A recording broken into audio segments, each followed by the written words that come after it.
चालू हो गया। अस्सलामुअलैकुम वरहमतुल्लाहि वबरकातुहू। मुअज़्ज़ज़ हज़रात, ज़बान बहुत खतरनाक चीज़ है। नबी सल्लल्लाहु अलैहि वसल्लम हमेशा इसकी बात की तलक़ीन किया करते थे, क्योंकि यही वो ज़ुबान है जो झूठ बोलती है, यही वो ज़ुबान है जो झूठी कसम खाती है, यही वो ज़ुबान है जो चुगली करती है, और यही वो ज़ुबान है जो गाली देती है। ताज्जुब है, हमें मालूम ही नहीं होता या हम इसको गुनाह ही नहीं समझते।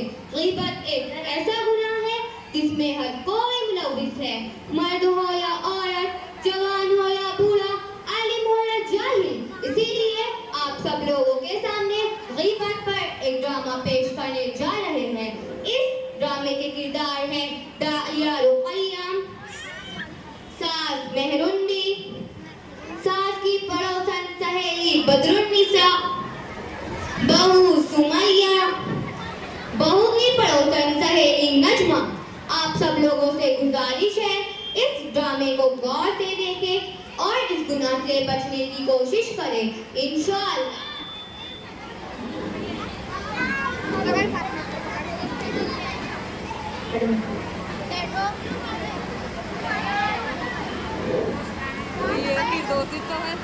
अस्सलामुअलैकुम। वालेकुम अस्सलाम। बहुत दिन हो गए, मुलाकात नहीं हुई, बैठो बैठो। ये बहन कौन है?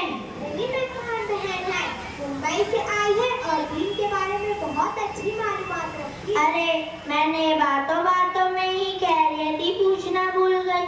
खैरियत से हैं? कहाँ की खैरियत, जी रही हूँ जैसे तैसे, वक्त पूरा करके दुनिया से जाना है। अरे आपा जान, अल्लाह ने आपको क्या कम किए, शादोआबाद घर दिए, बेटे की भी अच्छी नौकरी है और चांद जैसी खिदमतगुजार बहू है, और क्या चाहिए? खामोश रहो, मेरा मुंह ना खुलवा।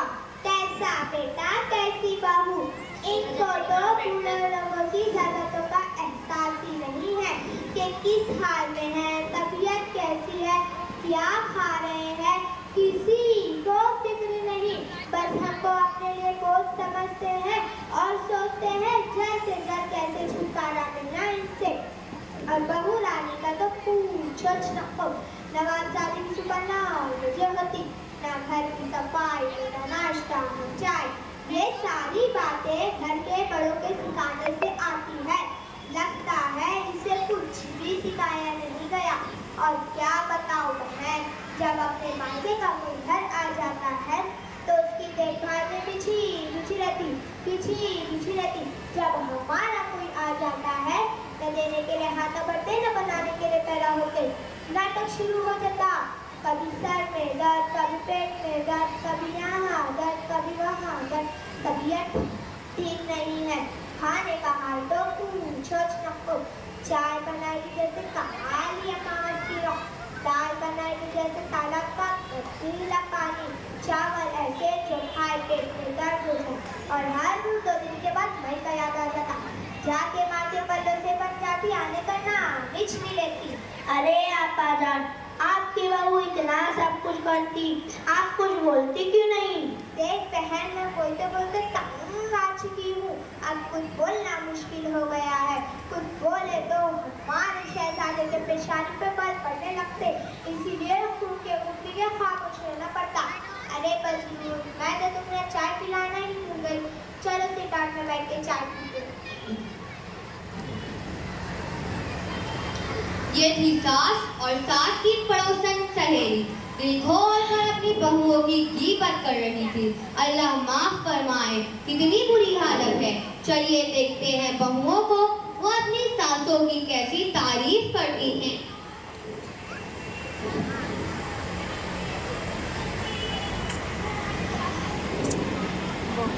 अस्सलामुअलैकुम। वालेकुम अस्सलाम। कैसी हो बहन? क्या बताऊं, ठीक भी हूँ, ठीक नहीं भी। अरे ये कैसे दरमियान की बात कर रही हो? क्या बताऊं, जब तक सास का साया सर पे मुसल्लत है, जब तक चैन कहाँ है। तुम कितनी खुशकिस्मत होगी, तुम्हारे सर पर सास का साया है। नजमा, क्या खुशकिस्मती की रट लगा कर रखी हो। भला वो भी कैसे चैन से रह सकती है जिसकी मेरी जैसी सास हो। एक बात पूछूं, औरतों में सबसे खुशकिस्मत औरत कौन है तुम्हें मालूम है? वो सारे इंसानों की माँ हजरत हव्वा अलैहिस्सलाम है। वो क्यों? क्योंकि उनकी कोई सास और ननद नहीं थी। अपनी सास से इतना परेशान क्यों हो? वो सास नहीं, परेशानियों का घर है। जब देखो नाक चढ़ाए सर पे मुसल्लत रहती। मैं खाना खाऊं तो परेशान, मैं उठूं तो परेशानी, मैं बैठूं तो परेशानी, मैं सोऊं तो परेशानी, मैं कुछ बोलूं तो गुस्सा, मैं कुछ ना बोलूं तो गुस्सा। मेरे हर एक काम में नुक्ताचीनी, हिम्मत अफजाई के बोल कर भी ना सुनना। अब तुम ही बताओ, मैं इसका और क्या नाम दे सकती हूँ? मेरा चलता है, ये छोड़ो, तुम अपनी सुनाओ। क्या बताऊं, जरा भी चैन नहीं। मेरी तलाकशुदा ननद दिन और रात मेरा सर पका रखा है। मैं तो बांदी बन गई हूँ, उसकी भी खिदमत करूँ और उसके बच्चों की भी, और नखरे अलग। ये अच्छा नहीं, वो अच्छा नहीं, हर वक्त ताने सुनने को मिलते हैं। डबल डबल खाना बनाना पड़ता है। अभी मैं नाश्ता बनाने में लगी रहती हूँ, अभी मेरा खत्म भी नहीं होता। ननद और उसके बच्चे सारा बना बनाया खाना साफ कर चुके होते। अगर मुझे खाना खाना हो तो फिर से बनाना पड़ता, या बचा कुछ ही मेरे हिस्से में आता है। और तो मैं सोचती हूँ ये मुसीबत मेरे सर से कब जाएगी। अरे सुमैया, ये कौन है? मैं तो पूछना ही भूल गई। ये रुकैया आंटी है, मुंबई से आई है, 3-4 दिन के लिए यहाँ रुक रही। दीन के बारे में अच्छी मालूमात रखती हैं। आए साथों माँ बैठे।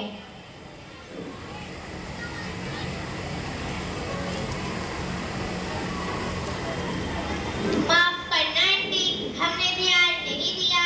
कोई बात नहीं, सुबह से घर में हूँ, एक बात देख रही हूँ। हमारी जबानों पर दूसरों के शिकवे शिकायत, दूसरों की गीबत बहुत ज्यादा हो गई है, और जबान के गुनाह तो हम कसरत से कर रहे हैं। अल्लाह हमें माफ फरमाए। और तुम दोनों की बहुत बुरी आदत हो गई है, जहाँ दो चार जमा हो गई, दूसरों की तस्करा, दूसरों की चुगलियाँ हमारी तबीयत का हिस्सा बन गई है।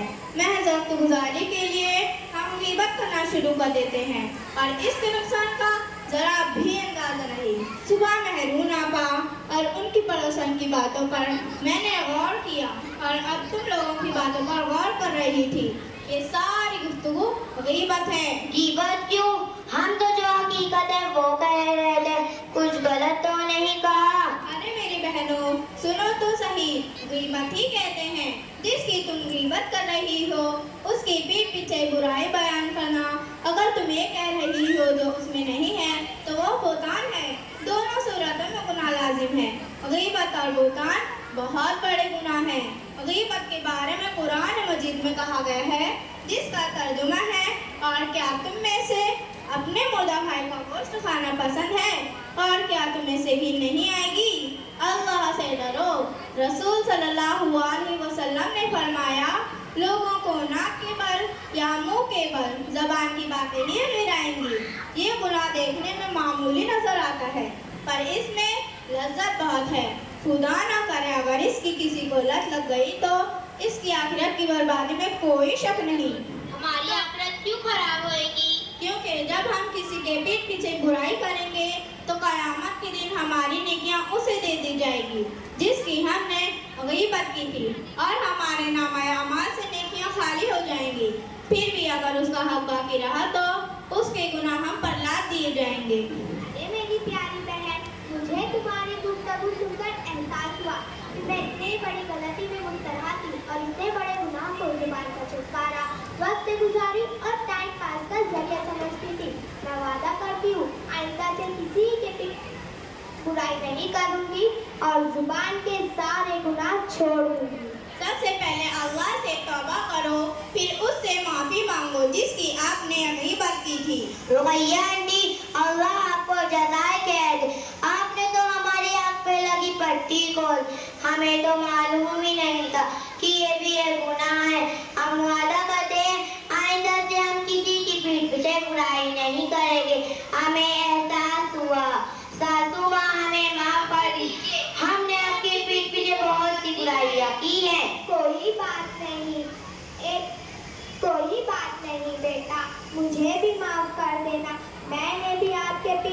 बहुत सी बुराइयां की हैं। आंटी जी हमें माफ कर दीजिए, हमने आपके पीठ पीछे बहुत सी बुराइयां की है। हाँ बेटा मुझे भी माफ कर देना, मैंने भी आपकी पीठ पीछे बहुत सी बुराइयां की। अस्सलाम वालेकुम व रहमतुल्लाहि व बरकातुहू। एक और सबक आमोज ड्रामा अभी आपने देखा। आइए आयशा सिद्दीका स्कूल से एक अंग्रेजी में तकरीर सुनते हैं। अंसारी इंशा